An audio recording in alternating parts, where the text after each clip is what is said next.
5 men, 5 farmers who knew the land, who grew up together, who shared secrets only they understood. One autumn, they all vanished, without a trace. No bodies, no goodbyes, just silence. For decades, their families searched for answers, but the truth was buried deeper than the roots of the cottonwood tree where their pact was made. If you want more stories like this, where true crime, mystery, and psychology collide, don't forget to subscribe. The cottonwood tree was older than anyone in the town of Barton Hollow, its gnarled roots clawing deep into the Texas soil, its branches spreading wide like a skeletal hand reaching for the sky. Children grew up hearing their grandparents tell stories of the tree's strange pull, that it had watched wagon trains roll west, that cattle rustlers once swung from its thick limbs, that storms seemed to spare the land beneath its canopy while flattening everything around it. But for 5 men in the autumn of 1987, the cottonwood meant something else. It was a meeting place, a landmark where whispers could be exchanged away from wives, children, and neighbors who gossiped about everything in a town too small to keep secrets. That October, harvest season had ended. Fields of cotton lay stripped, stalks brittle underfoot, the air filled with the faint scent of diesel and dust. On the night of October 12th, the men gathered beneath the cottonwood, their pickup trucks forming a rough circle around it. The headlights cut through the darkness, throwing long shadows across the cracked dirt. Sheriff's deputies would later find tire tracks there. They would follow them for a few hundred yards before they disappeared into nothing. 5 trucks had been parked. 5 men had stood there, and not a single one of them came home. When the town woke the next morning, wives found empty beds. Children cried when their fathers didn't return to make breakfast. Neighbors shook their heads, muttering about wild nights and too much whiskey. But by noon, worry had seeped into every household. These weren't boys.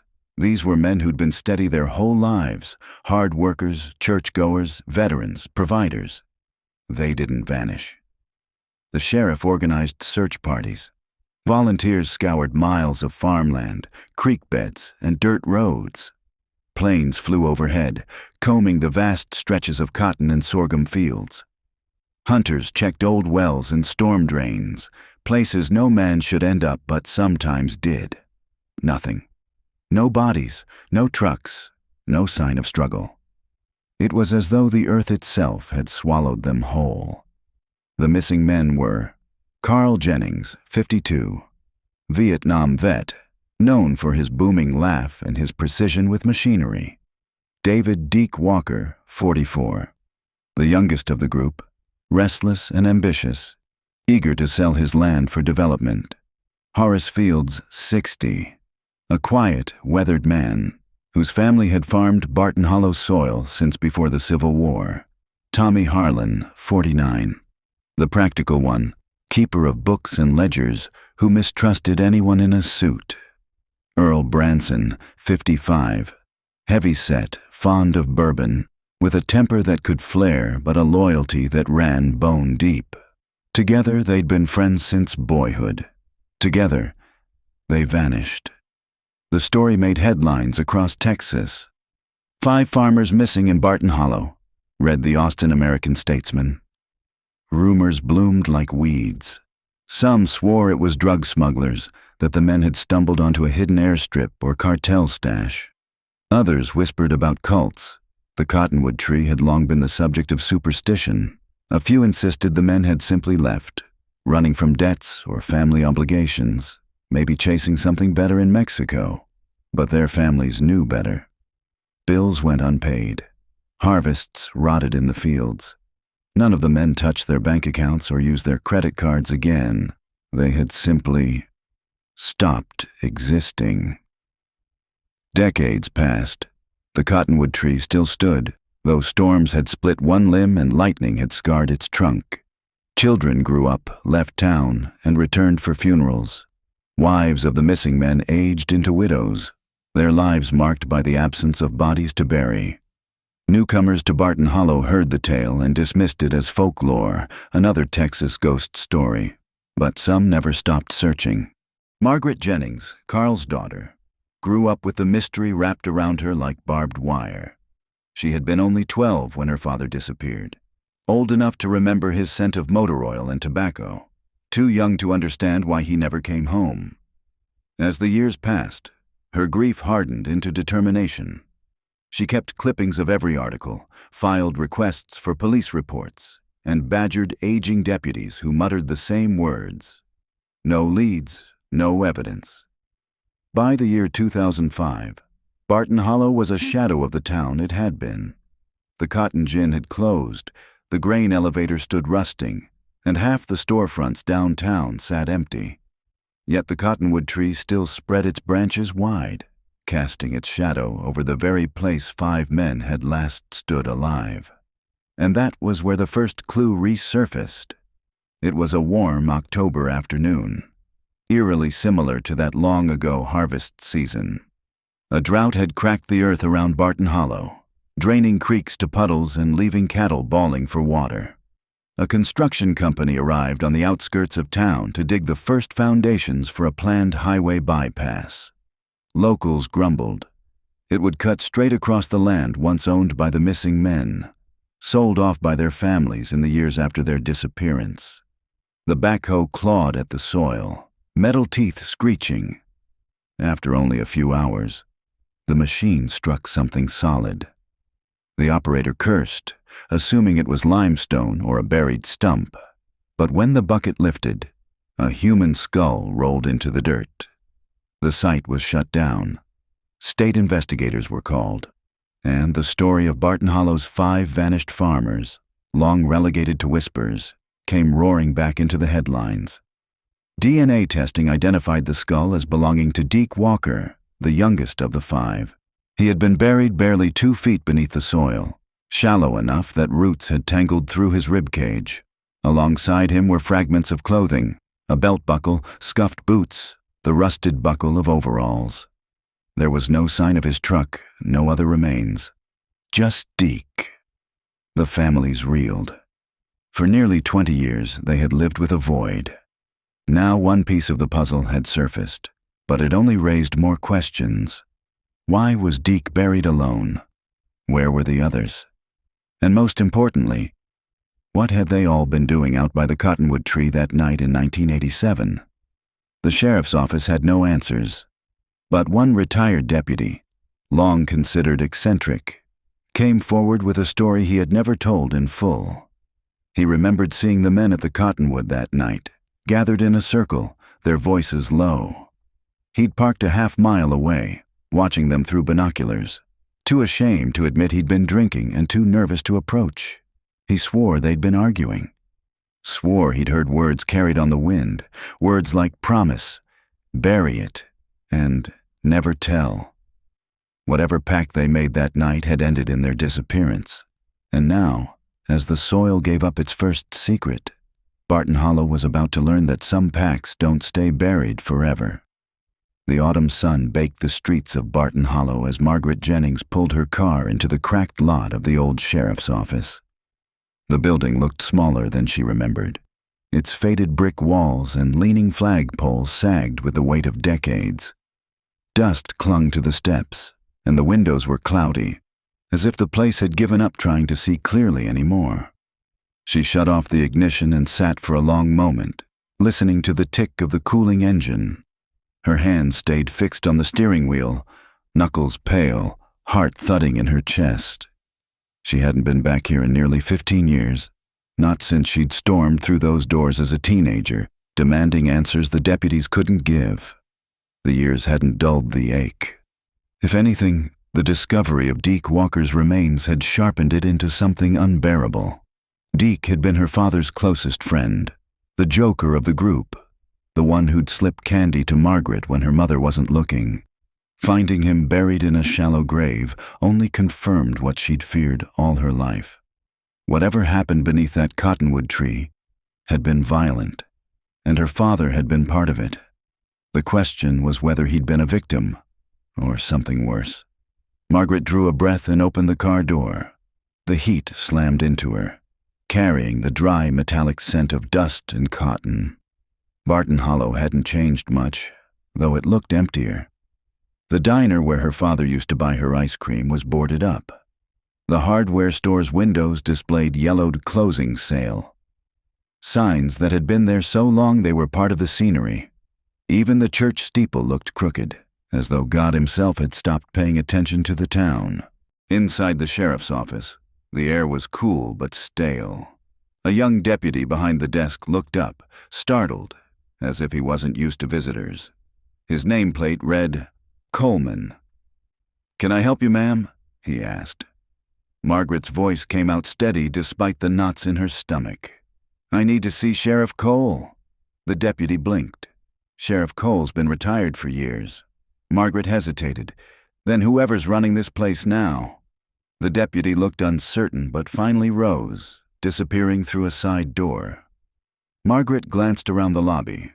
The same wood-paneled walls, the same bulletin board with curling flyers about lost dogs and bake sales. But the faces were different. None of the deputies she remembered remained. Time had wiped the slate clean, except for her. When the deputy returned, he was followed by a tall man with silvering hair and a careful expression. He extended a hand. "Sheriff Warren, you must be Margaret Jennings." His grip was firm, his gaze steady, but Margaret caught the flicker of recognition in his eyes. Not recognition of her face. Recognition of the name. Everyone in Barton Hollow knew it. "I came as soon as I heard," she said. "About Deke Walker?" She nodded. The sheriff motioned toward his office. Inside, he closed the door and gestured for her to sit. His desk was stacked with reports, folders spilling over like he was drowning in paperwork. The blinds were half drawn, stripes of sunlight cutting across the room. "I know this must be hard," Warren began.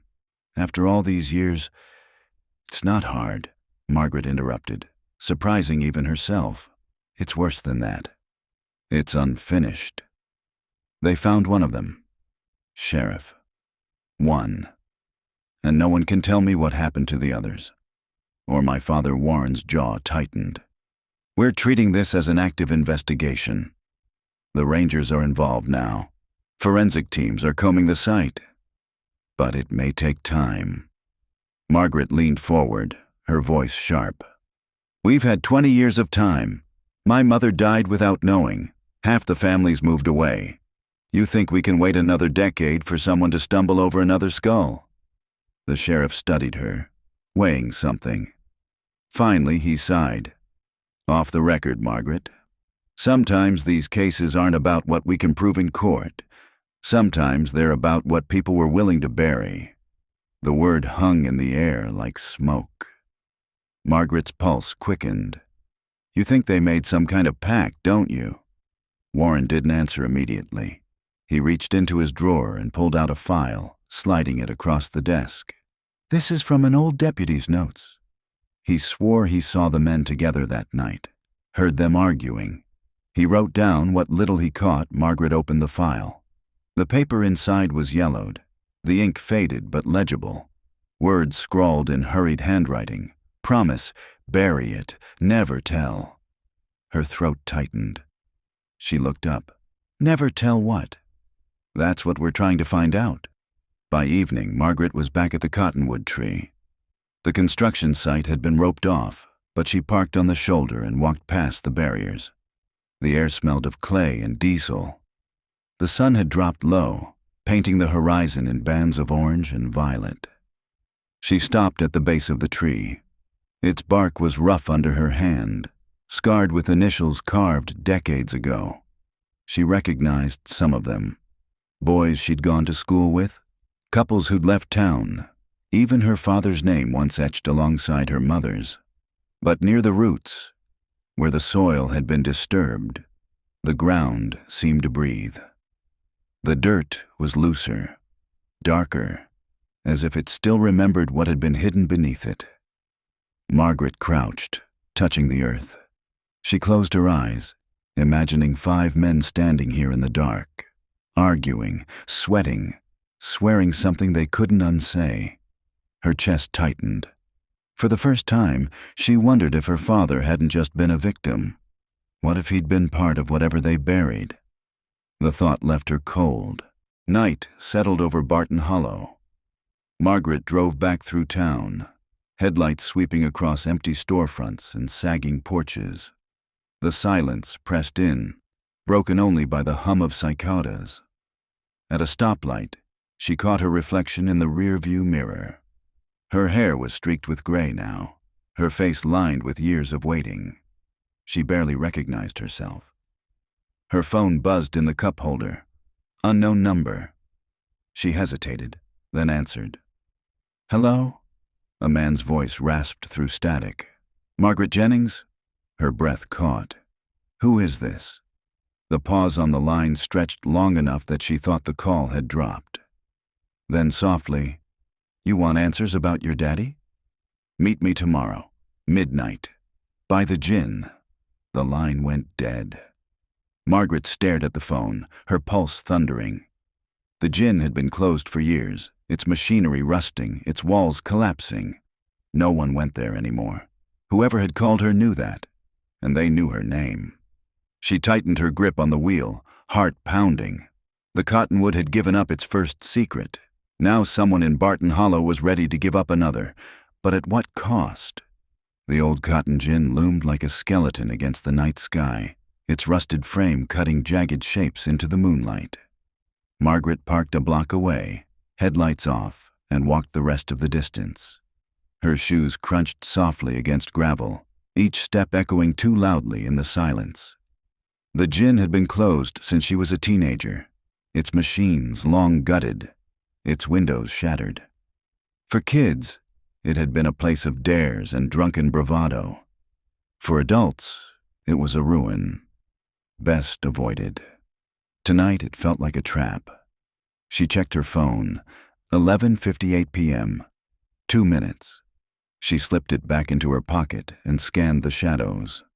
The wind moved through the broken slats, making the building groan as though it still remembered the weight of decades of harvests. A dog barked somewhere in the distance, then fell silent. Margaret's pulse hammered in her ears. She thought about driving away, telling herself it had been a prank, a cruel call meant to rattle her. But the voice had known her name. And more than that, it had promised answers about her father. Headlights appeared down the road. A truck. Its engine rumbled low, drawing closer until it rolled to a stop beside the gin. The driver cut the lights, and for a long moment, nothing moved. Then the door creaked open.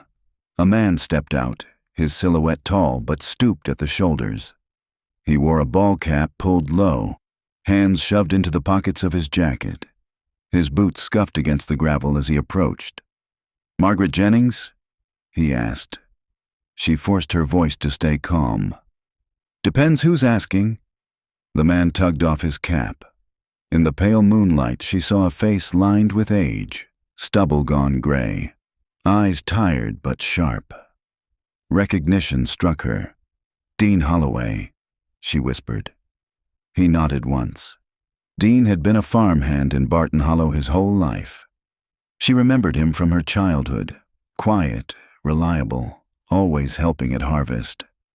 He had vanished from town not long after the 5 farmers disappeared, moving to some county up north. People had said he couldn't handle the gossip, that he'd run from his own debts. And yet here he was, back after decades. "What are you doing here?" she demanded. Dean's gaze flicked toward the gin, then back to her. "Because I was there that night." Margaret's breath caught. "You saw them?" she asked. "I saw more than that," Dean said, his voice low. "I heard what they did. And I've kept my mouth shut for 20 years, but now..." He hesitated, glancing around as if the shadows were listening. "Now Deke's bones have come up, and I reckon the rest will too."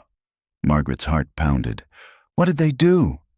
Dean shifted his weight, the gravel crunching beneath his boot. His eyes darted back to the gin, then to her again. It wasn't just about farming, or land, or money. It was about what they found buried out there, and what they swore never to tell. Margaret stepped closer, her voice urgent. "Tell me, Dean. Please. I've lived my whole life not knowing." Dean's jaw tightened. Not here. Not tonight. Too many ears. Meet me tomorrow morning at the Old Fields property by the silo. I'll show you. Before she could respond, he pulled the cap low again, turned, and climbed back into his truck. The engine roared to life. Gravel sprayed as he pulled away, leaving Margaret standing alone in the moonlight, the gin looming behind her like a silent witness. She felt the weight of the night pressing in. Whatever Dean Holloway knew, it was enough to bring him back after decades, enough to risk speaking after all this time, and enough, perhaps, to put him in danger. The next morning, Margaret drove toward the Fields farm, the landscape rolling out in stretches of cotton stubble and brittle sorghum stalks. The farmhouse stood empty now, windows dark, roof sagging. Horace Fields' descendants had long since left town, the land sold and resold, until it became little more than a tax write-off. The silo, though, still stood, tall, rusted, its white paint flaking. Dean's truck was already there. He leaned against the hood, arms crossed, eyes scanning the horizon. When Margaret pulled up, he gave a short nod but didn't move. "You sure you want to hear this?" he asked as she stepped out. "I wouldn't be here if I didn't." Dean studied her for a long moment, then sighed. "All right, but you'd best understand, once you hear it, you can't unhear it. And there are folks in this county who'd rather it stayed buried." Margaret braced herself. "Tell me." Dean's gaze drifted toward the silo. "It started with Horace. He came across something while plowing, late summer of '87. Said it was bones, human bones. He called the others Carl, Deke, Tommy, Earl. They met under the Cottonwood to talk about it." Margaret's skin prickled. "What kind of bones?" she asked. Dean's voice dropped. "A child's. Maybe more than one. Old, though. Been in the ground a long time. Horace didn't want trouble. None of them did. This land's history is tangled. Comanche raids, feuds, killings nobody ever wrote down. They figured it was best to keep it quiet." Her stomach churned. "So they made a pact." Dean nodded. "Under that tree, they swore not to tell. Said they'd bury it again, deeper this time, pretend it never happened. But Deke, he didn't like it. He wanted to call the sheriff. Said keeping quiet was a sin." "And then?" Margaret whispered. Dean's eyes hardened. "Then Deke disappeared, and so did the rest." The silence stretched, heavy as the sky. Margaret felt her breath quicken. "Are you saying they killed each other?" Dean shook his head. "No, I'm saying someone else didn't like them finding those bones. Someone older, someone who already knew they were there." Margaret's pulse raced. "Who?" Dean's gaze flicked toward the horizon, toward the distant Cottonwood. His voice was almost a whisper. "That's the part I never dared say. Because whoever it was, they're still here, and they don't want the truth coming out." Margaret's skin went cold. Dean pushed off the truck, climbing into the cab. "Stay away from that tree, Margaret. If you know what's good for you." The engine rumbled, and he pulled away, leaving her standing in the shadow of the rusted silo, the weight of his words pressing down on her like the Texas sun. That evening, Margaret sat at her mother's old kitchen table, papers spread around her, news clippings, photographs, notes she'd kept since she was 12. Her fingers traced the faces of the 5 missing men. Her father smiled in every picture, mustache thick, eyes warm. She tried to imagine him arguing under that cottonwood tree, his voice raised in fear or anger. Bones. A child's bones, buried on Horace Fields' land. If Dean was telling the truth, then her father and his friends hadn't vanished because of debts or feuds. They'd vanished because they'd stumbled onto something older, something darker. She poured herself coffee and stared at the notes until her eyes blurred. The clock ticked loud on the wall.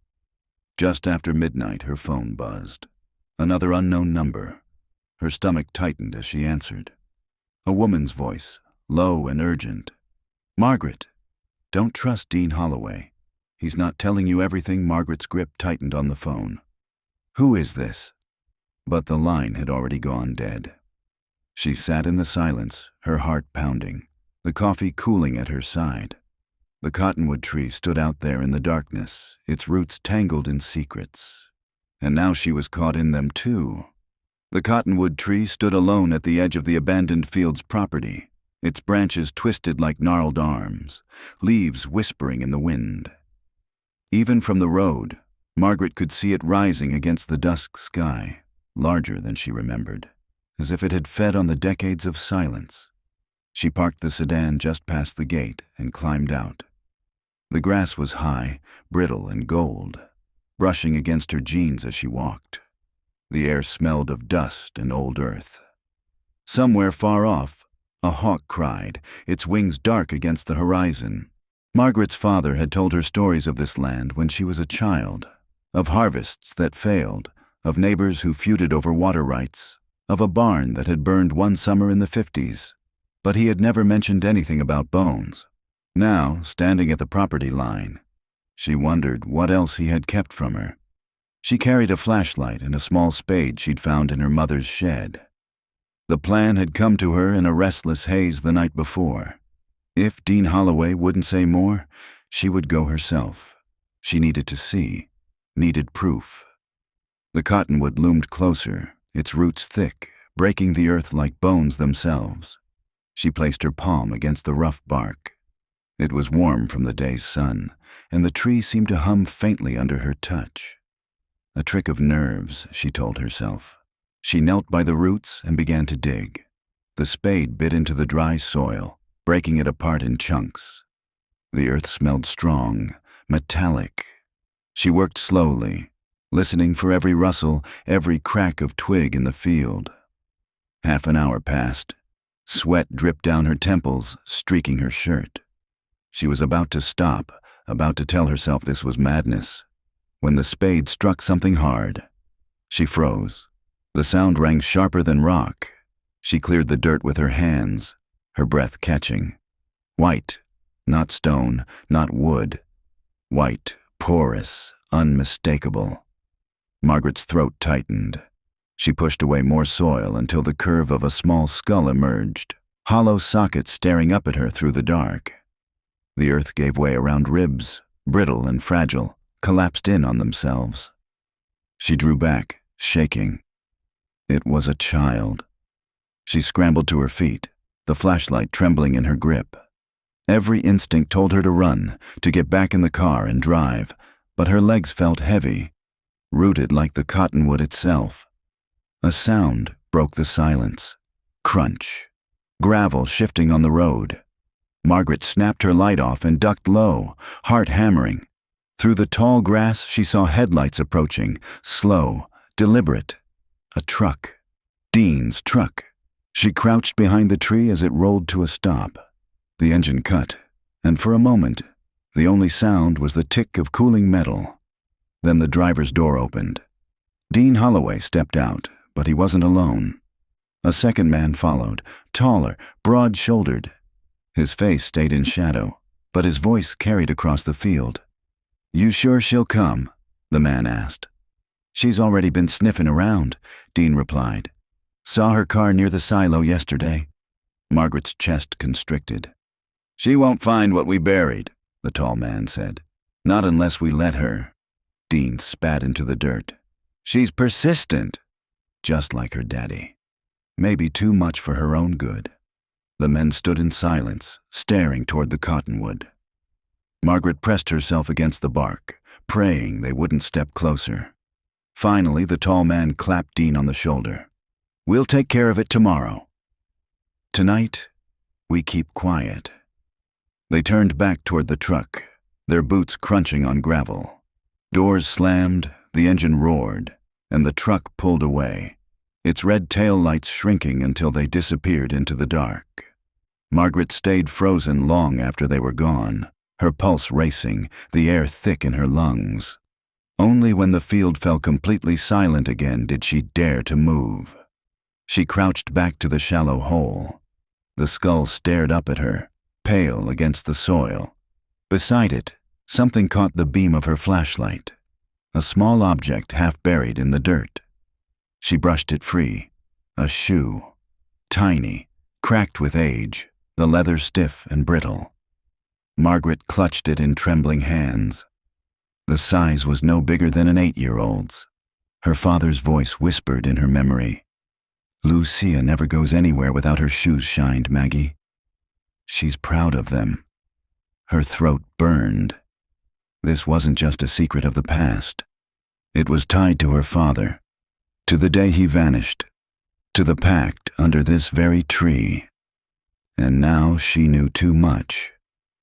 She drove home in silence, the shoe wrapped in an old rag on the passenger seat, her hands gripping the wheel until her knuckles turned white. The road blurred, headlights carving the night. She half expected Dean's truck to appear in her rearview mirror, but the highway remained empty. When she finally pulled into her driveway, exhaustion hit her like a wave. She carried the shoe inside, placed it carefully on the kitchen table, and sat staring at it for a long time. The house was quiet.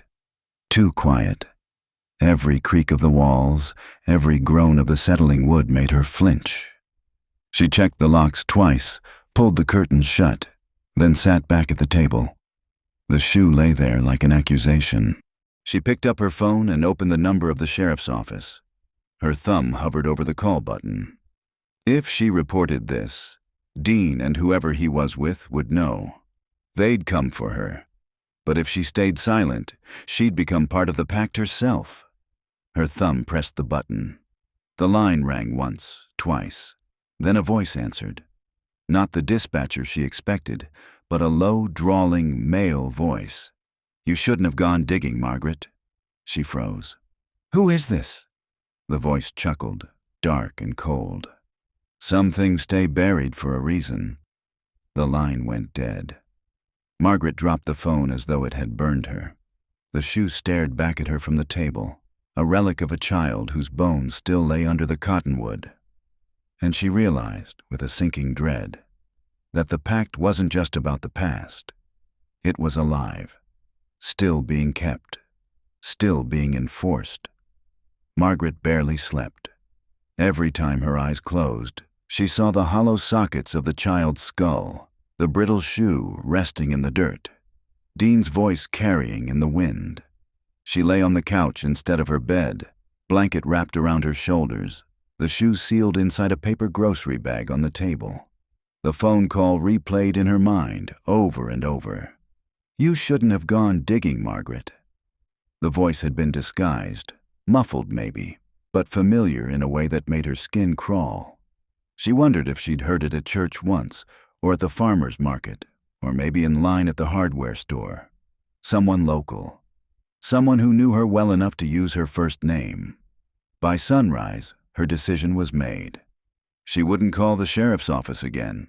Not yet. Not when Dean had such easy access to them. Not when men like him had been woven into the county's fabric for generations. Reporting the shoe to them might just hand it back into the very hands that buried it. She needed someone outside, someone who owed no loyalty to Cottonwood County.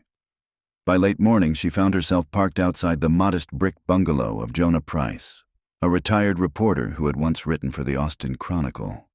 Jonah had lived through enough scandals to know how to sniff out a story, and though his retirement had been quiet, Margaret had remembered an old column he'd written about rural land disputes, one that had briefly touched on the missing farmers back in the 80s.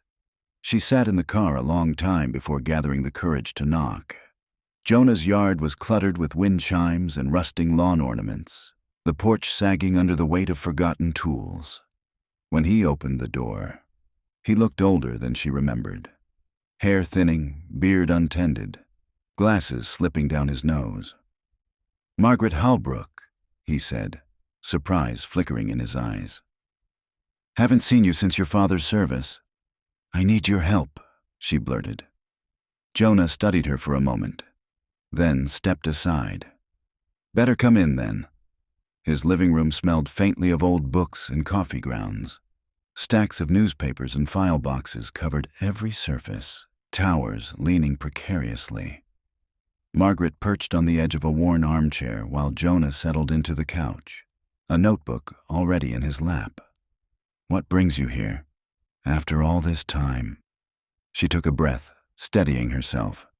"You wrote about the disappearances, the 5 farmers." Jonah's pen stilled. "That was a long time ago. The Fields brothers, the Rileys, old man Barrett, and your father's friend Lewis, all gone in the same season." "Yes." Her hands trembled in her lap.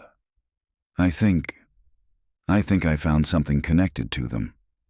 She reached into the grocery bag and pulled out the shoe, placing it carefully on the coffee table. Jonah leaned forward, his brow furrowing. "Where'd you get this?" "By the cottonwood tree on the Fields property. I was digging and there were bones. A child's." Jonah didn't speak for a long moment. He ran his fingers gently over the cracked leather, the way one might touch a relic. "You didn't call the sheriff?" "I tried." Her voice cracked. "But someone answered." "Not the dispatcher. He knew my name. He told me I shouldn't have gone digging." Jonah sat back slowly, his gaze sharpening. "That tree!" "The one they all used to meet under. You know the story?" Margaret shook her head. "They called it the Cottonwood Pact. Old-timers said the farmers swore loyalty there, promised to protect each other's land no matter what. Folks thought it was about standing up against outside developers, but I always suspected it was darker than that." Margaret's skin prickled. "Darker how?" Jonah hesitated, then said quietly, "Rumors. That someone was killed. That the pact wasn't just about land, it was about keeping silent, about covering up something they'd done." Margaret's breath caught. "And my father?" Jonah's eyes softened.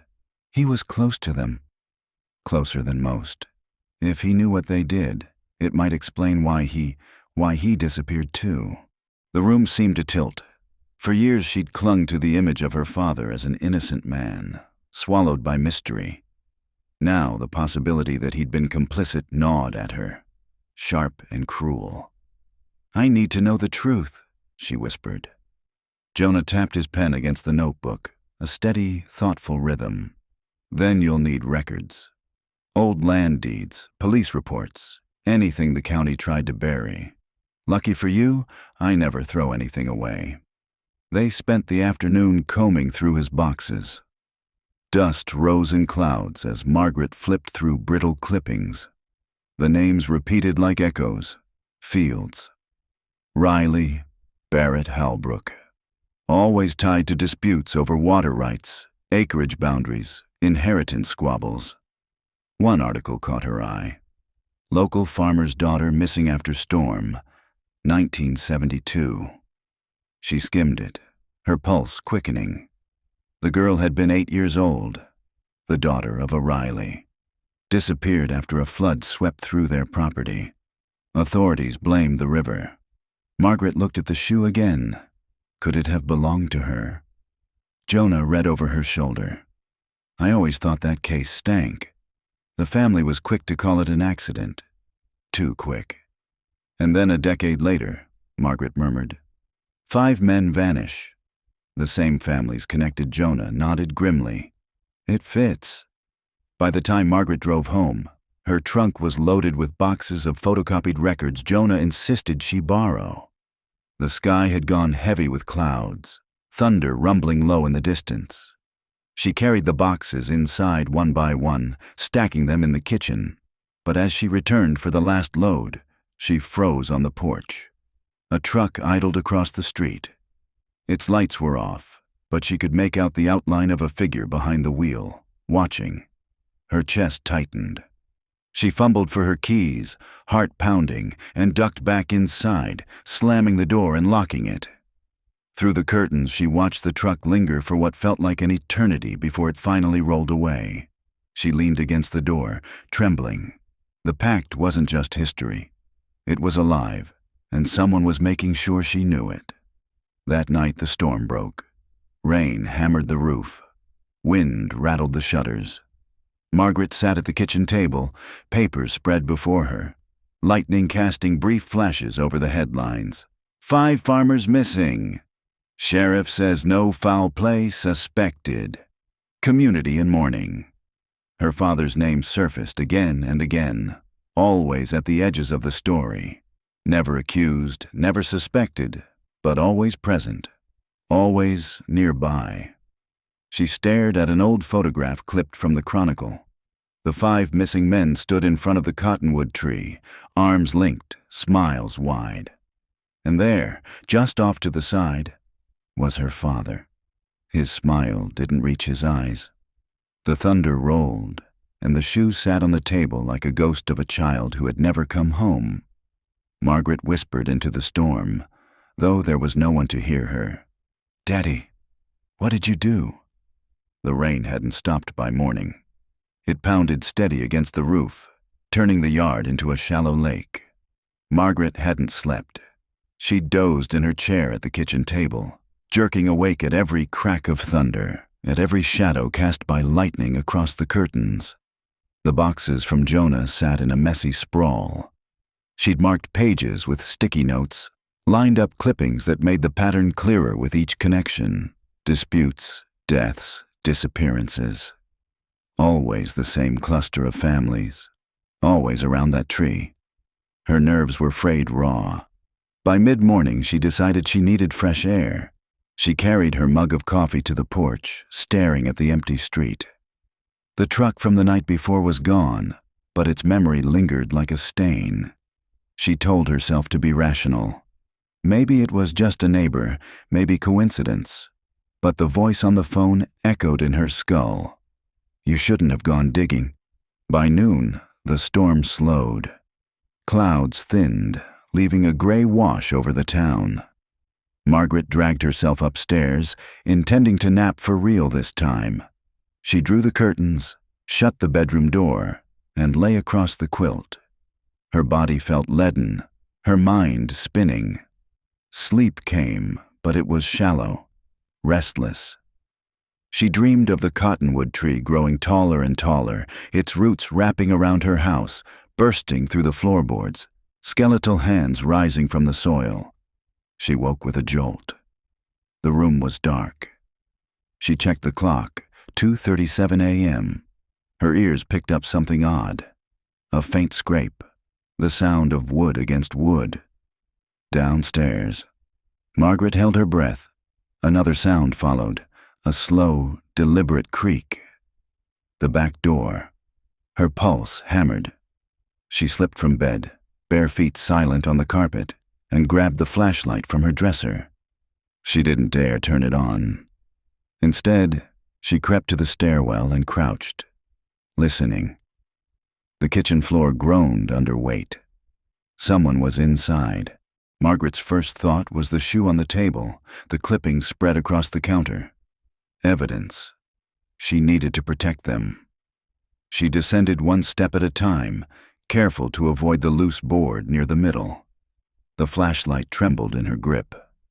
From the kitchen came a faint rustle, like paper shifting. Then glass clinked. Margaret's throat tightened.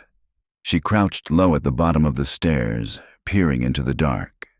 The silhouette of a man moved across the kitchen, tall, shoulders broad. Not Dean. Different build. He rifled through the papers, shoving some into a bag slung across his chest. Margaret's mouth went dry. She considered running out the front door, but the key was in the bowl beside the intruder. She was trapped. The man turned, his face briefly illuminated by lightning through the window. Margaret caught only fragments. A scar along the jawline, a cap pulled low, eyes cold and flat. He paused, stiffened. Margaret realized the shoe was gone. The bag on his shoulder bulged. Panic surged. Without thinking, she snapped on the flashlight and shone it straight into his face. "Get out!" she shouted, voice breaking. The man flinched, raising an arm against the beam. For one frozen second, they stared at each other across the kitchen. Then he moved. Fast. Margaret stumbled back, heart slamming against her ribs. She darted for the stairs as the man lunged. His boots thundered after her. She reached the landing, slammed her bedroom door, and shoved a chair against the knob. Wood splintered as he rammed it. Margaret snatched her phone from the nightstand, fingers fumbling. The call rang once before connecting. 911, what's your emergency? There's someone, she gasped, but the words died as the line went dead. Static. Then silence. He'd cut the phone. The door shuddered under another blow. The chair legs screeched. Margaret grabbed the heavy lamp from the dresser, clutching it like a weapon. "Leave me alone!" she screamed. The pounding stopped. Silence fell, thick and suffocating. She strained to hear, her own breath ragged in her ears. Then, footsteps, slow, deliberate, retreating down the stairs. The back door creaked again, slammed shut. She stayed frozen until dawn bled gray through the curtains. By morning, the kitchen was a wreck. Papers scattered, boxes overturned, mud tracked across the floor. The shoe was gone. Several of Jonah's clippings missing too. Whoever the man was, he'd known exactly what to take. Margaret slumped against the counter, trembling. She should call Jonah, warn him. But the fear of dragging him into danger knotted her stomach. Instead, she cleaned. Slowly, methodically, as though restoring order could erase the violation. She scrubbed the muddy prints, stacked the papers, swept away the shards of glass from a broken tumbler. But no matter how hard she cleaned, the smell lingered. Damp soil, sweat, intrusion. When she finally sank into a chair, exhaustion pulling at her bones, she knew one thing for certain. This wasn't just about a pact between farmers. It was bigger, older, deeper.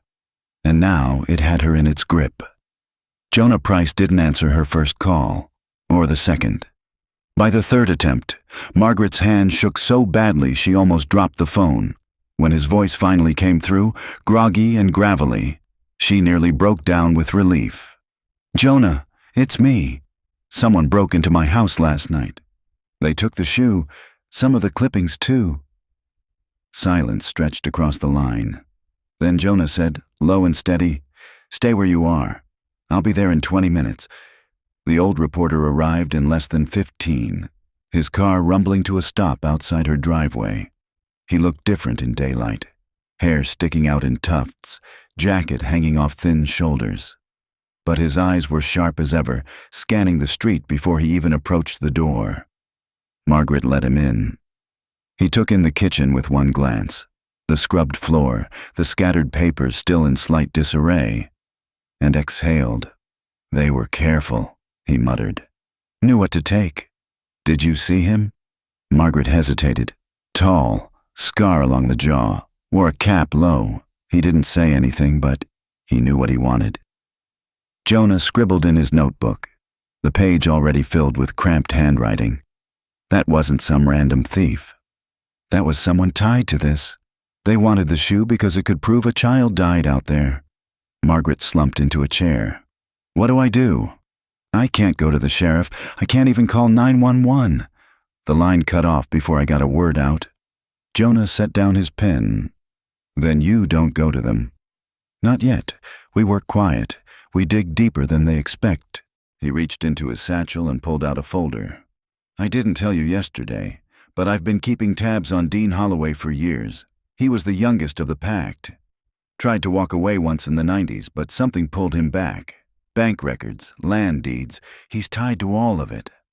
Margaret's stomach twisted. "He was at the tree.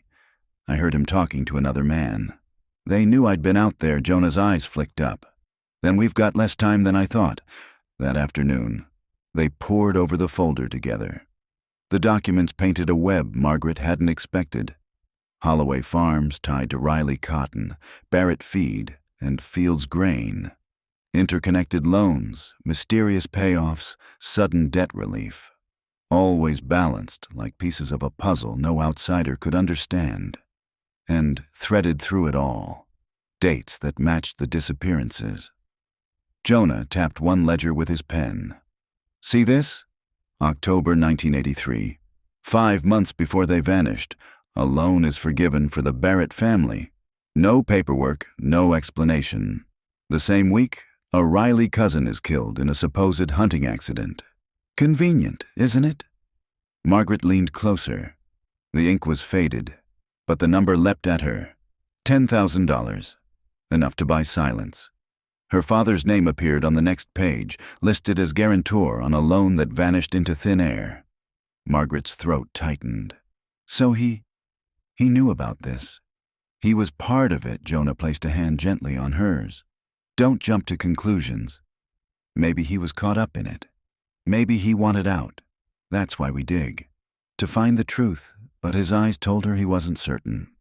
Evening fell heavy, shadows stretching across the kitchen. Margaret lit a lamp, the glow casting their papers into sharp relief. A knock at the door startled them both. Margaret froze. Jonah held up a finger, motioning for silence. He crept to the window, peering through the curtain. A woman stood on the porch, late 50s, her raincoat dripping from the drizzle that had returned. She clutched a paper sack to her chest like a lifeline. Jonah frowned. That's Clara Riley, widow of one of the Pact men. She hasn't spoken about it in decades. Margaret's pulse quickened. She moved to the door and opened it cautiously. Mrs. Riley? The woman's eyes darted around the street before she pushed inside.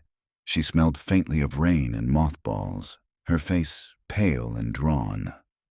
They're watching me, Clara whispered. I saw you with Jonah yesterday. You need to be careful. Dean doesn't forgive questions. Margaret guided her to a chair. Please, sit. What do you know? Clara set the sack on the table and unrolled it. Inside lay a bundle of yellowed letters, tied with string. My husband wrote these before he vanished, she said, voice trembling. I never showed anyone. If Dean knew, he'd kill me. Margaret's fingers shook as she untied the bundle. The handwriting was faded but legible. Lines of fear etched across every page. They made me swear under the tree. Said it was for the land. But it wasn't. It was for the girl. We can't talk about her. We can't even say her name. If anyone breaks the pact, they'll bury us too. Margaret's vision blurred. The child's skull, the shoe, the erased name. It all clicked into place. Jonah read over her shoulder, his face grim. This proves it. They didn't just vanish. They were silenced. Clara wrung her hands. I don't want to be next. I shouldn't have come. Margaret gripped her hand. You did the right thing. This could bring them down. But even as she said it, fear coiled in her gut. Because the pact hadn't faded with time. It was alive, breathing, watching, and now it knew exactly who had broken the silence. Rain tapped steadily against the windows as Margaret spread Clara's letters across the kitchen table. The handwriting trembled on every page, the ink blotched in places where sweat or tears had smudged it. Jonah leaned close, his pen scratching notes in the margin of his notebook. Clara sat hunched in the corner, wringing her hands, her eyes darting to the window as though she expected headlights to sweep the street at any moment. Margaret picked up the first letter. October 3rd, 1987. They called us to the tree again. Horace says it's just a matter of loyalty, but Deke isn't sleeping. He mutters about what's under the ground. I told him to hush before Dean heard, but he wouldn't. He says we're cursed if we stay quiet. Maybe he's right. Maybe we already are. Her hands shook as she passed it to Jonah. He read quickly, jaw tightening. This isn't just rumor, he muttered. This is confession. Margaret unfolded another. October 10th, 1987. The girl. She wasn't from here. Horace found her bones first, but there are more. Too many. We argued till dawn. Earl says it's none of our concern, but Carl wanted to tell someone. If he had, maybe we wouldn't be trapped now. Maybe they wouldn't have sworn us all to silence. Margaret pressed a fist to her mouth, fighting nausea. Her father's name burned on the page. He had wanted to tell. That small shred of truth steadied her. even as dread closed in. Jonah tapped the letter. This girl, they never name her. Whoever she was, her death bound them together, and whoever enforced the pact made sure they never broke it. Clara flinched. You don't understand. My husband wasn't a bad man. He was scared. They all were. Dean said if anyone spoke out, they'd end up in the dirt same as the girl. Margaret reached for her hand. Clara, you're safe here. But even as she said it, the thought curdled. Safe was a lie. The storm let up by midnight. Clara dozed fitfully in the armchair while Margaret and Jonah sifted through the letters, piecing together a timeline. Notice the dates, Jonah said. 2 days before they vanished, he writes about Carl. Your father wanted to go to the sheriff. That could be why they all disappeared together, because he wouldn't stay quiet. Margaret stared at the words until they blurred. Her father had been brave, not complicit. The thought filled her chest with a painful kind of hope. A car engine rumbled outside. Jonah stiffened. He moved to the window, peering through the curtain. A black pickup idled across the street, headlights off. Margaret's stomach dropped. That's the same one from before. Jonah's voice was flat. They've been watching. The truck lingered, silent, menacing. Then its headlights flared on, blinding white through the window. Clara jerked awake with a gasp. Jonah pulled Margaret back from the glass. Get down! The truck revved, tires spitting gravel, and peeled away into the night. The echo of its engine rattled the quiet house long after it was gone. Margaret's heart pounded. Clara wept silently in the chair. They're not going to let this go, Jonah said grimly. We've poked the hive. Now they know it. The next morning, Clara insisted on leaving. If I stay, they'll come for me. They always do. Margaret tried to protest, but Clara's eyes were fierce, her voice steady. I've carried this for decades. If it ends with me, so be it. But you have to finish what your father started. She pressed one final letter into Margaret's hands before she left, her grip surprisingly strong. Read this one last. When you're ready. Then she was gone, her small frame swallowed by the drizzle, her raincoat flapping in the wind. Margaret stood at the door, the letter heavy in her palm. Jonah's voice was quiet. She won't last long on her own. Margaret's throat tightened. Neither will we. That night, Margaret finally opened Clara's last letter. The ink was faded, the paper brittle. October 12th, 1987. This is the end. Carl says he won't keep quiet anymore. Deke agrees. I begged them to stop, but Earl swore if they broke the pact, we'd all pay. Dean said the same. They're meeting under the tree tonight. If this is my last letter, tell Clara I loved her. Tell her I was sorry. Margaret folded the page with trembling hands. The date seared into her mind. October 12th, the night they vanished. The night the pact had claimed them all. Her father had stood up. He had refused to silence, and for that, he had been buried with the rest. Margaret pressed the letter to her chest, tears burning her eyes. She whispered into the quiet, to the man who had been gone for so long. I'll finish it for you, Daddy. I'll tell the truth, but outside, in the damp night, the black pickup idled once more, watching, waiting. The morning came gray and heavy, the kind of Texas dawn where the sky seemed weighed down by its own secrets. Margaret sat at the kitchen table with Jonah, the last of Clara's letters between them. Neither had spoken much since reading it. The words still hung in the air like smoke. If this is my last letter, tell Clara I loved her. Margaret rubbed her temples. We can't let her walk away alone. She's in danger. You saw the truck last night. Jonah closed his notebook. She's been living under their shadow for 30 years. Maybe she knows how to hide better than we do. But even as he said it, doubt clouded his eyes. Margaret stood. I'm going to her house.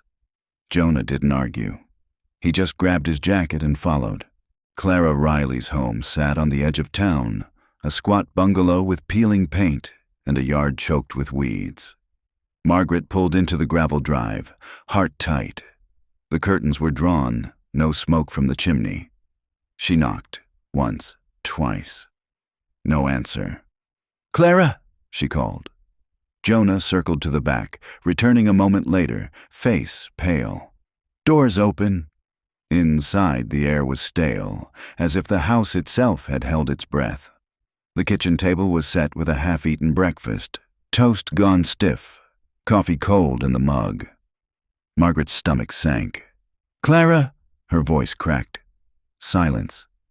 Jonah checked the bedroom. The bed was unmade, the sheets tangled, but Clara was gone. On the dresser sat a single object, a scrap of cloth, torn, with a smear of mud across it. Margaret recognized the pattern. Clara's raincoat. Her throat closed. They took her. Jonah's jaw tightened. They don't forgive broken silence. They left quickly, Margaret's nerves buzzing like live wire. Back at her house, Jonah spread the letters across the table again. "This changes everything," he said. "Clara's disappearance proves the pact is still enforced. Whoever's behind it, Dean, maybe others. They're watching all of us." Margaret's voice shook. "She came to me for help. Now she's gone. Just like my father. Just like the others." Jonah leaned forward. "Then we double down. We find what they buried." He rifled through his satchel and pulled out a thin file. "I've been chasing rumors about county records that never made it public. Land surveys, mineral rights, archaeological notes. They're locked in the archive under the courthouse." Margaret's eyes narrowed. "And you think they'll show what the men found?" Jonah nodded. "If we can get access, we might know what's under that soil. What they swore to keep hidden." Margaret's chest tightened. "And if it isn't just bones?" Jonah's gaze was steady. "Then it's worse." That evening, Margaret sat alone with her father's photograph. His smile was soft, his eyes warm, a face that had carried her on his shoulders and tucked her in at night. She touched the glass, whispering, "I won't let them erase you." But even as she spoke, her phone buzzed. Unknown number. Her hand trembled as she answered. "Hello?" A man's voice rasped, low and steady. "You couldn't keep Clara safe. What makes you think you'll do any better for yourself?" Margaret's blood ran cold. "Where is she?" The line went silent. Then a click. Dead. Margaret collapsed into the chair, shaking. Jonah appeared in the doorway, having overheard. His face hardened. "They want you scared. Don't give them what they want." But fear had already seeped into her bones. She realized then, it wasn't just about uncovering the truth. It was about surviving long enough to speak it. The Barton Hollow courthouse loomed over the square like a relic that had outlived its purpose. Its limestone walls were stained with decades of weather. The clock tower stuck permanently at 12. Margaret and Jonah parked on the side street, their headlights cutting briefly across shuttered storefronts before going dark. It was close to midnight. The square lay empty, shadows stretching long across the cracked pavement. "You're sure about this?" Margaret whispered as they walked toward the courthouse steps.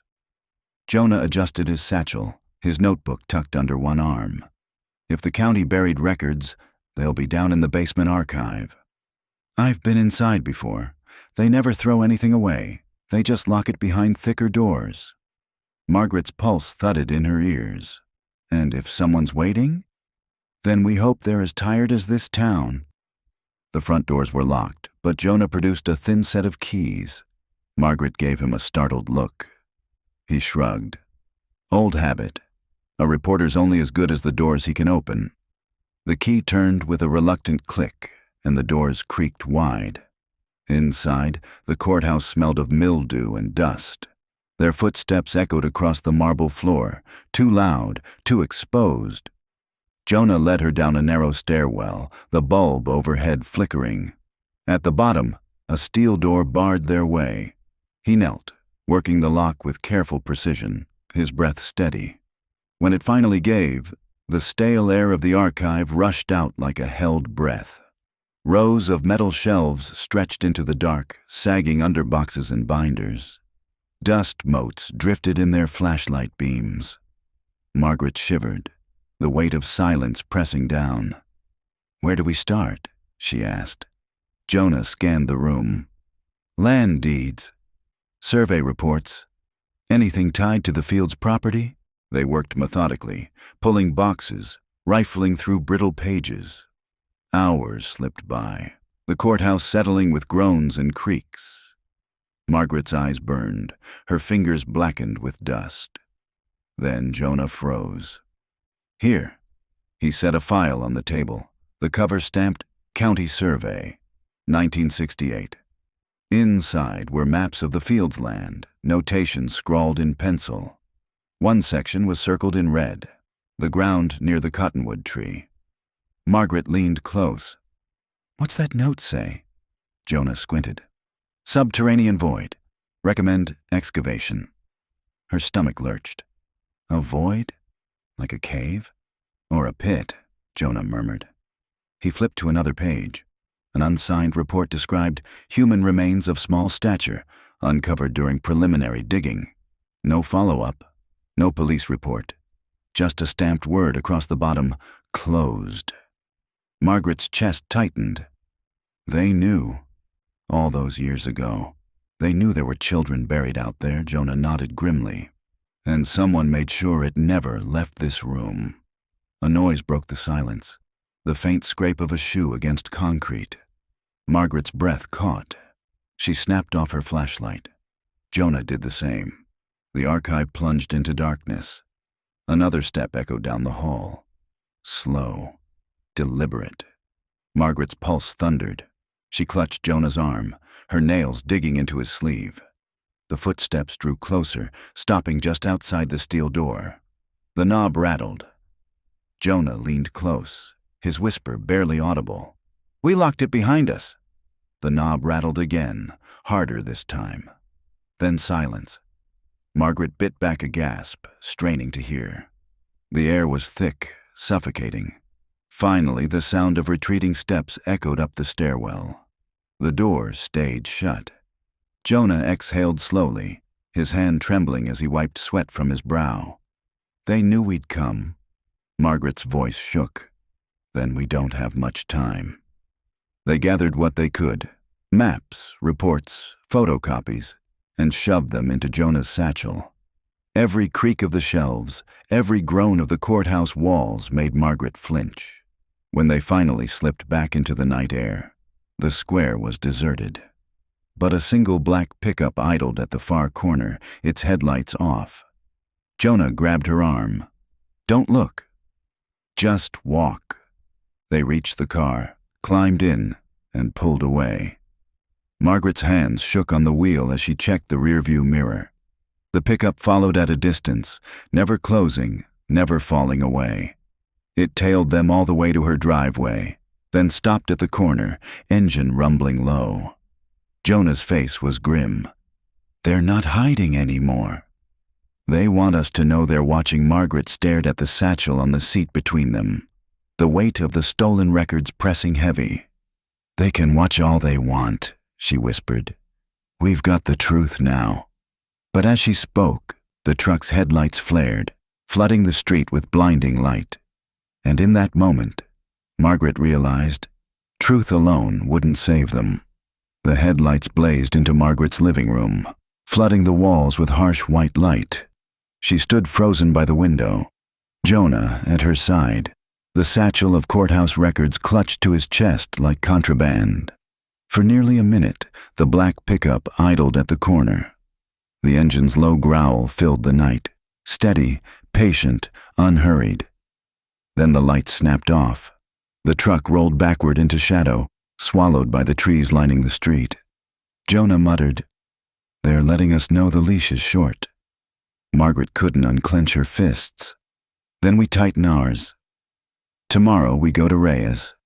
"Tonight," Jonah said, his jaw set. "If we wait, Those files may disappear again. Or we might. The station was dark when they arrived. Midnight had drained the town of motion. But the side lot held 2 cruisers. Jonah pounded on the glass until a weary officer appeared. "Detective Reyes," Jonah demanded. "Now!" Within minutes, Reyes joined them in the lobby. Shirt untucked, eyes heavy with fatigue.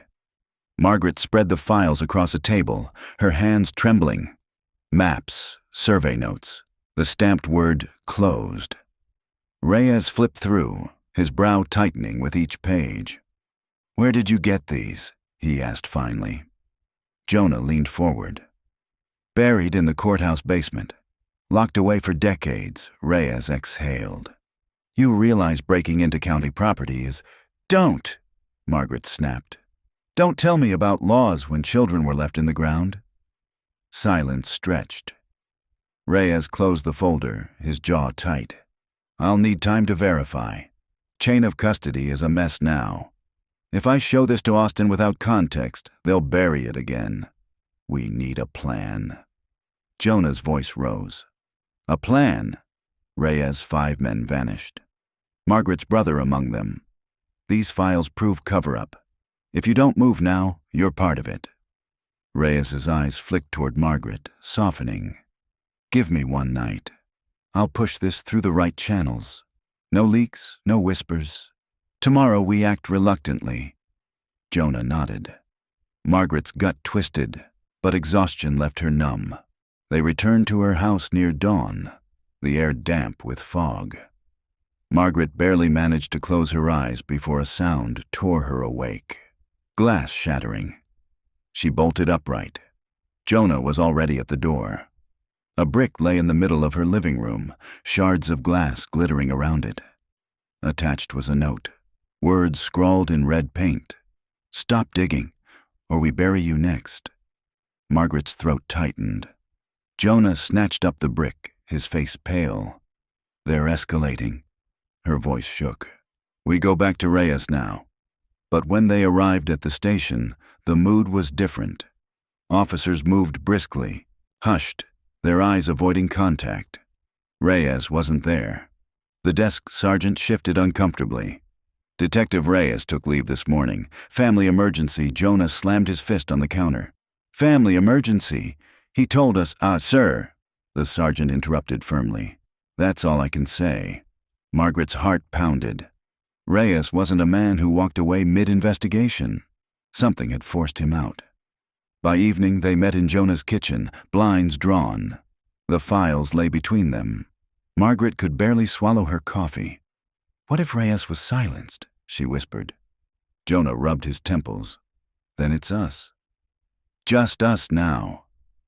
A sound interrupted him, the low rumble of an engine outside. Margaret's chest clenched. She peeked through the curtain. The black pickup sat across the street, engine idling, its windows blackened. "Jonah," she whispered. He pulled her back. "Stay away from the window." A figure climbed out, tall, broad-shouldered, face shadowed beneath a cap. He walked deliberately toward the house. Jonah grabbed the nearest thing, a heavy wrench from the counter. "Back door." Now Margaret hesitated, every nerve screaming to freeze. The figure's footsteps crunched closer. Jonah shoved her toward the kitchen door. "Go!" They bolted into the yard, stumbling through wet grass. Behind them, the front door crashed open, wood splintering. Margaret's lungs burned as they tore through the alley. A shout rang out behind them, then the thunder of pursuit. Jonah yanked her into the darkness between 2 sheds, pressing her against the wall, both of them gasping. A silhouette moved across the alley mouth, paused, listened. Margaret held her breath until her chest ached. Finally, the figure moved on. The sound of boots faded. Jonah's whisper was ragged. "They're done warning us." Margaret's hands trembled violently. She thought of the files, still spread across his kitchen table, evidence left behind like bait. "They'll destroy it all," she whispered. Jonah nodded grimly. "Then we burn it into memory. Every line, every map." They can't erase what we know. In that moment, Margaret understood. The Cottonwood Pact wasn't just an old secret. It was alive, ruthless, and willing to kill to stay buried. And they were already inside its jaws. Dawn seeped over Barton Hollow, pale and thin, as Margaret and Jonah stumbled back into her house. The bricks still lay on the living room floor, the red words glaring like fresh wounds. She wanted to sweep it up, to erase the threat from her sight. But Jonah stopped her. "Don't," he said. "This is evidence." She almost laughed. "Evidence for who?" "Reyes is gone. The station's compromised. There's no one left to trust." Jonah said nothing. He dropped heavily onto the sofa, his face gray with exhaustion. Margaret lowered herself beside him, the weight of sleepless nights pressing down. Her brother's smile flashed across her mind, the easy grin he wore the last day she saw him, sunlight caught in his hair. She felt her throat close. "We're not going to let them erase him again," she whispered. Jonah reached for the satchel. "Then we start connecting dots. We make the map they tried to hide." They spread the files across the floor, papers curling at the edges. Jonah's pen scratched quickly as he transcribed names from land surveys and signatures from deeds. 3 surnames appeared again and again. Carnes, Hollister, Caraway. Margaret's chest tightened. "Caraway," she repeated. "Like Reed." The junkyard man Jonah nodded grimly. "And Hollister. There's a judge by that name, retired but still influential. Carnes, that's the family with half the county under their thumb." He tapped one survey map where the cottonwood tree was marked. "The subterranean void. Guess whose names authorized the survey's closure?" He slid the page toward her. At the bottom, 3 signatures sprawled in fading ink. Judge Hollister, Sheriff Edward Caraway, Councilman Charles Carnes. Margaret stared until the words blurred. So it wasn't just locals whispering. It was the county's top men. My God, Jonah, they turned Barton Hollow into their hunting ground. Jonah's jaw tightened, and they made sure no one could dig too deep. Not law, not family, not memory. That evening, Jonah suggested they drive out, quietly, carefully, to where the old Carnes farm bordered the field's land. If there's still a void under that cottonwood, maybe we'll find something they missed. Margaret's hands trembled on the wheel as they crossed empty roads. The cotton stretched endless, ghostly in moonlight. When they reached the field, the tree rose from the earth like a sentinel, branches black against the sky. The ground around it seemed to breathe, shifting faintly under the wind. Jonah set down a lantern. "Help me clear some brush." They worked in silence, pulling away weeds and brittle stalks. Margaret's fingers brushed stone, flat, squared. She froze. "Jonah, there's something here." Together they uncovered a slab of concrete, edges rough, surface mottled with stains that looked too dark, too permanent. Jonah crouched, tracing the outline. "This isn't farm work. This is a cover." Margaret's stomach churned. "A cover for what?" Jonah's eyes met hers, hard and certain. "For a grave." The sound of an engine broke the stillness. Headlights swept across the field, blinding. Margaret's heart lurched as a truck bounced over the dirt path, speeding straight for them. "Run!" Jonah hissed. They sprinted toward the tree line, the lantern tumbling, its light snuffed in the grass. The truck roared closer, tires spitting soil. Margaret's legs burned, branches clawed her arms as they plunged into the woods. Behind them, doors slammed. Voices shouted. Jonah grabbed her wrist, pulling her deeper into the dark. "Don't stop!"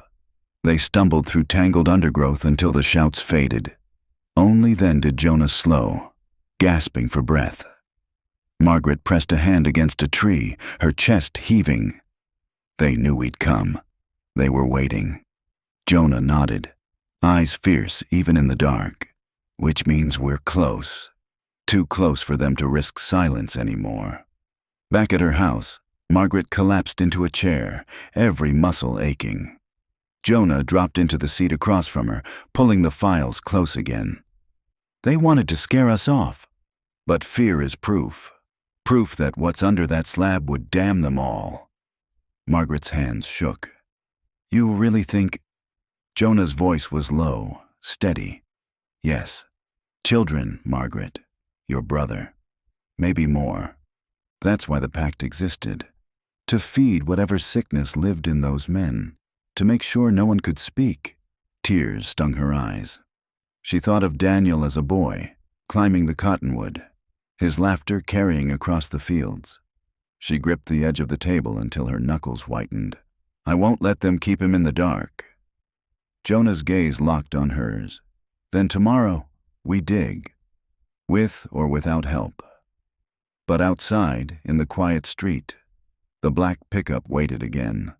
Its engine idled low, steady as a heartbeat. This time, it did not leave. It stayed until dawn, as if keeping vigil. The morning came gray and thin, light falling weakly over Barton Hollow. Margaret hadn't slept. Neither had Jonah. The pickup had idled outside all night, never moving until just before dawn it rolled away as if called elsewhere. They sat at her kitchen table, the files stacked between them. Margaret traced the faded ink on Daniel's name for the 100th time. Her chest ached with the weight of it. Jonah finally spoke. We can't wait for Reyes. We can't wait for the courts. By tonight they'll erase this again. We dig. Margaret looked out the window, toward the horizon where the cottonwoods cut a jagged line against the sky. Fear knotted her stomach, but beneath it was something sharper, steadier. Resolve. Yes, she said. We dig. They loaded Jonah's truck with shovels, lanterns, and a rusted crowbar. Margaret tucked Daniel's photograph into her coat pocket, close to her heart. The drive to the field was silent, both of them bracing for what waited. The cottonwood tree rose out of the earth like a sentinel. At its roots, the concrete slab gleamed faintly in the morning light. Jonah killed the engine. We work fast, he said, before they realize we're here. They set to it immediately. The crowbar groaned as Jonah wedged it under the slab's edge. Margaret dug with her hands, pulling away clumps of earth, the soil damp and heavy. Their breaths came ragged, hearts pounding. At last, with a screech that echoed across the field, the slab shifted. Jonah heaved, and the corner lifted enough for Margaret to slide rocks beneath. Inch by inch, they pried it up. The smell hit first. Margaret gagged, stumbling back, her hand over her mouth. The stench of rot, old and clinging, seeped into the air. Jonah's face was pale, but he forced himself forward. He lowered the lantern into the dark space beneath. Shadows gave way to shapes. Wooden boxes, rotted and broken. Scraps of fabric and bones, small, fragile, unmistakable. Margaret dropped to her knees, a sob tearing from her chest. Daniel! Jonah reached down, his hands trembling, and lifted a rusted belt buckle, initials etched faintly on the surface. D.H. He placed it in her palm. Margaret closed her fingers around it, her tears falling onto the earth. Her brother had been here all along, hidden beneath concrete and silence. The rumble of engines shattered the stillness. Margaret's head snapped up. Trucks, several, approached across the fields, their dark shapes cutting through the cotton. Jonah cursed. They know. Men spilled out as the trucks skidded to a stop. At least 6 of them, heavy-set, caps low over their faces. The Carnes family crest gleamed faintly on one truck's door. One of the men called out, voice cold and familiar. Step away from that ground. Jonah moved in front of Margaret, crowbar raised. You buried children here. The man spat in the dirt. You don't understand what you're stepping into. This land has rules older than either of you. Walk away and you'll live. Margaret's voice cracked as she shouted back. You took my brother. 16 years old and you fed him to this place. The men advanced, weapons flashing in their hands, shotguns, pipes. The air thickened with menace. Jonah whispered without turning, "Run when I say." Margaret shook her head fiercely. "Not without you." But before the standoff could ignite, a siren wailed across the field. Blue lights flared at the edge of the cotton rows. Police cruisers tore across the soil, mud flying. Margaret's breath caught. "Reyes!" Detective Reyes's voice boomed over a loudspeaker. "Hands in the air! Step away from them." The Carnes men froze, exchanging quick looks. Some raised their weapons higher, defiance in their stance. Then the first shot rang out. Chaos erupted. Margaret hit the ground as bullets cracked through the air. Dirt exploded around her, the cottonwood shuddering as bark splintered away. Jonah dragged her behind the slab, shielding her with his body. Officers poured from the cruisers, firing. 2 of the Carnes men went down. The others scattered, some retreating into the cotton, others returning fire. Jonah's voice was hoarse. "Stay down!" Margaret clutched Daniel's buckle in her fist, praying, shaking, the noise deafening. Through the chaos, she saw Reyes charging toward them, pistol raised. He ducked behind the slab, breath ragged. "You two okay?" Margaret nodded, unable to speak. Reyes's eyes flicked toward the open pit. He froze, horror flashing across his face. God Almighty! But there was no time. More shots cracked. The men were fleeing, retreating into the fields, their trucks revving. Officers pursued, but the cotton swallowed them. Shadows among shadows. Silence fell only when the last engine faded. The air reeked of gunpowder and blood. Hours later, the field was cordoned with yellow tape. Floodlights bathed the cottonwood in harsh light as forensic teams descended. Officers lifted bones from the earth with reverent care, placing them into evidence bags. Margaret sat on the tailgate of a cruiser, a blanket around her shoulders. Daniel's buckle clutched in her hand. Jonah sat beside her, his face hollow, his clothes streaked with dirt. Neither spoke for a long time. Finally, Reyes approached. His face was drawn, his voice heavy. "We'll be cataloging remains for weeks. But one thing's certain, your brother, he was here." Along with others, Margaret's throat tightened. "And the men, the ones who ran." Reyes hesitated. "Some we'll catch, some we won't. But this," he gestured toward the pit, "this can't be buried again. The Pact's broken." Now Margaret stared at the cottonwood, its branches swaying gently in the night wind. She wondered how many secrets the tree had witnessed, how many cries it had muffled. Daniel's buckle was warm in her hand. At last, she whispered, "We found him?" But deep inside, she knew the horror wasn't ended. The men who built the Pact still lived in the shadows of Barton Hollow. And secrets that old didn't die overnight. 3 weeks later, Barton Hollow no longer felt like the same town. The courthouse square was busier than Margaret had ever seen, swarming with reporters, satellite vans, and outsiders in pressed suits. The old county walls, once suffocating in silence, now rang with questions. Every night the news ran the story. Bones discovered under a cottonwood tree. A decades-old cover-up. Links to prominent families under investigation. The Cottonwood Pact had a name now, whispered in every doorway.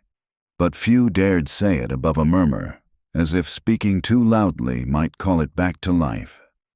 Margaret stood at the edge of the field, the cottonwood rising tall above her. Yellow tape still ringed the site, though most of the remains had been taken to Austin for analysis. She came often, leaving flowers at the roots where the soil had been disturbed. In her coat pocket, Daniel's belt buckle rested warm against her palm. Jonah joined her quietly, his notebook tucked under one arm. He looked thinner, paler, his eyes carrying the exhaustion of too many sleepless nights. "They identified 3 so far," he said softly. "Daniel, Caleb Dorsey, and a boy from Burnett who went missing in '72." Margaret's throat tightened. And the others? Jonah shook his head. Still waiting on DNA. Some families will get answers. Some never will. She stared at the ground, tears welling. They were just boys. They never had a chance. Jonah rested a hand on her shoulder. You gave them a voice again. That matters that are at the station. Reyes met them in his office. He looked older, his hair grayer, his shoulders heavy beneath his jacket. We've got warrants for 2 of the Carnes men, he said. 1 Hollister too, but most of them...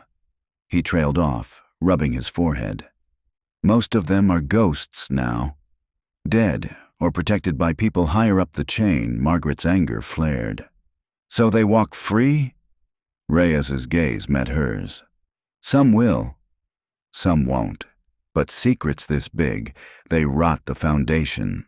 Once the cracks start, the whole house falls sooner or later. Jonah leaned forward.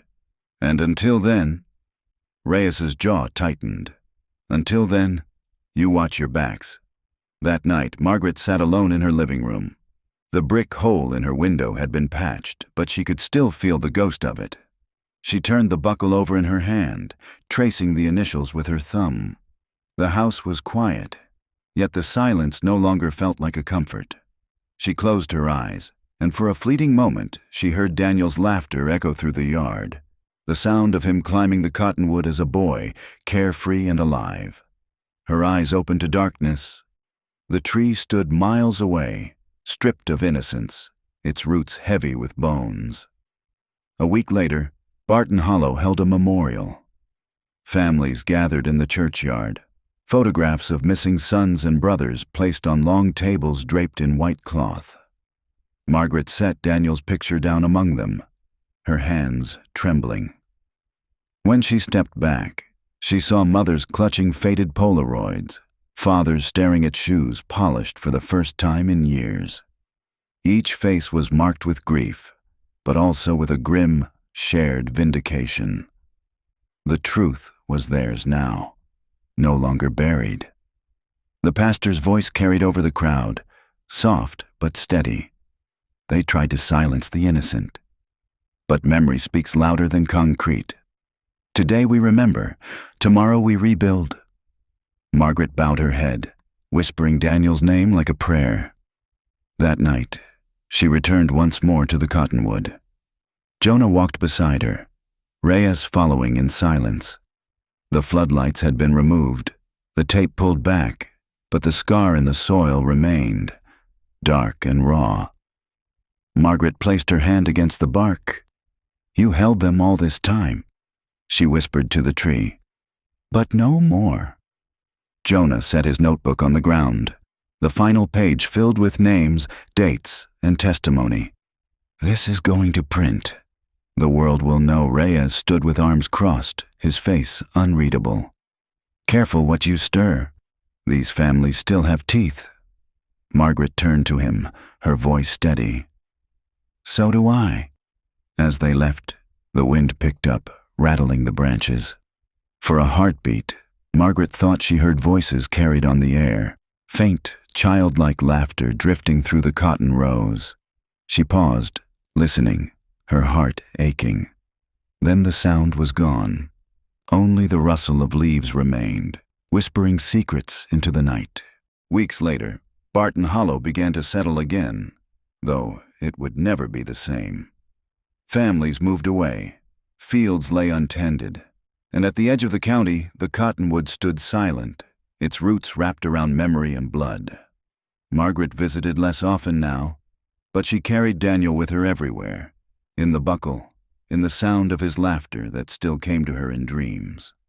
Some nights, when the wind rose, she woke certain she could still hear it. She knew the pact was broken, but the shadow it left would haunt Barton Hollow for generations, and she understood something she hadn't before. The land remembers. Always.